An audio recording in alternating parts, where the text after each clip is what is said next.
TVS 50 moped वाले की चाय दुकान। विंध्या पर्वतों के पास किरोल नाम का एक गांव था। उस गांव के पास में जंगल रहने के कारण उस जंगल में रोड डालने के लिए मजदूर लोग वहां पर आकर वहीं बसेरा बनाने लगते थे। उन्हें और उस आसपास के गांव वालों को कुशाल नाम का एक व्यक्ति टीवीएस मोपेड पे अपने टी सेटअप के साथ आकर टी बेचता था। कुशल के टी का क्वालिटी बढ़िया रहने के कारण लोग उसके पास बहुत आते थे। उतना ही नहीं, लोग उसके टी की बहुत तारीफ करते थे। एक बार उन मजदूर लोगों में राजू नाम का एक आदमी एक छोटे से झोपड़ी में चाय की टपरी खोला, मगर वहाँ पर काम करने वाले मजदूर लोग उसके पास टी पीने के लिए नहीं जा रहे थे।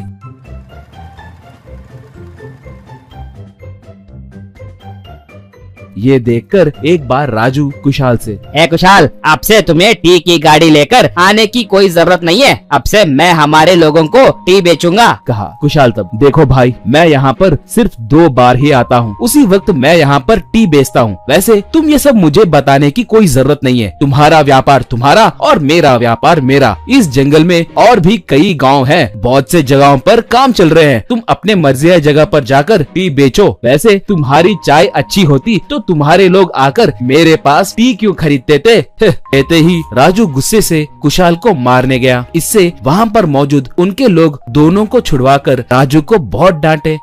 ऐसे थोड़े दिन बीतने के बाद एक बार राजू कुशाल पे गुस्से से जंगल के अंदर जाकर एक स्वामी जी से मिलकर कुशाल को जादू से नुकसान पहुंचाना है कहकर उनसे पूछा। तब स्वामी जी उस पे गुस्सा करके वो वैसे काम नहीं करते हैं कहकर उसे वहाँ से भिजा दिए।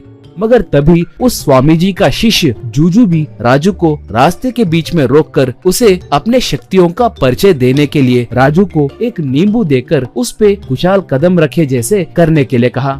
इससे राजू बहुत खुश होकर जूजूबी को पैसे देकर उस नींबू को लेकर वहाँ से चला गया। एक बार कुशाल वहाँ के लोगों को टी देकर घर जा रहा था, तभी राजू ने उसके गाड़ी के पहिए के नीचे उस नींबू को फेंका। अनजाने में उस नींबू को कुचलते ही कुशाल की टीवीएस मोपेड हवा में उड़ने लगी। ये देखकर कुशाल डरने लगा तो राजू देखा मेरी शक्ति, तुम इस इलाके में आते ही पूरे 5 किलोमीटर के दूरी तक जहाँ कहीं भी हो तुम हवा में उड़ने लगोगे। क्यों उड़ते हुए टी बेचोगे क्या?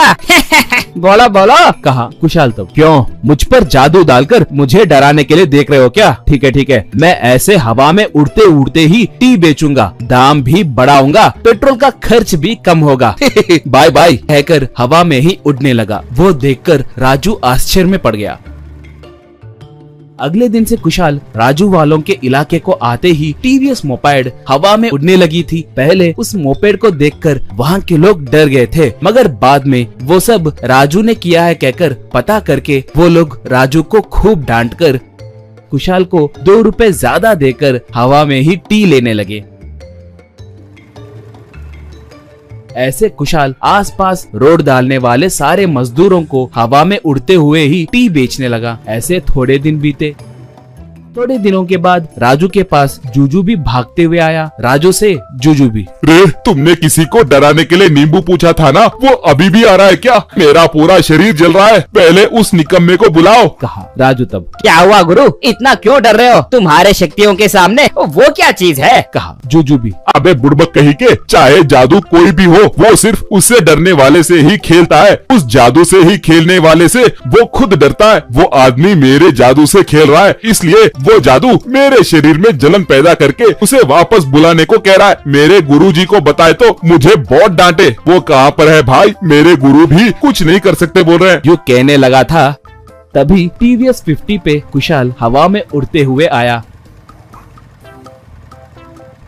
वो देखकर जूजू भी, कौन हो रे तुम? बहुत अजीब हो, हवा में उड़ते हुए तुम्हें डर नहीं लगता क्या? ऐसे आराम से जा रहे हो कि जैसे ये कोई हाईवे हो। पहले नीचे उतरो भाई, मेरा शरीर जल रहा है, कहा। तब कुशाल हंसकर उसके स्थिति को समझ गया। उन्हें सताने के लिए कुशाल जंगल में ही घूमने लगा। शाम तक उसके मोपेड के पीछे राजू और जूजू भी भागने लगे। अब जूजू भी को ऐसे परेशान देख नहीं पाया।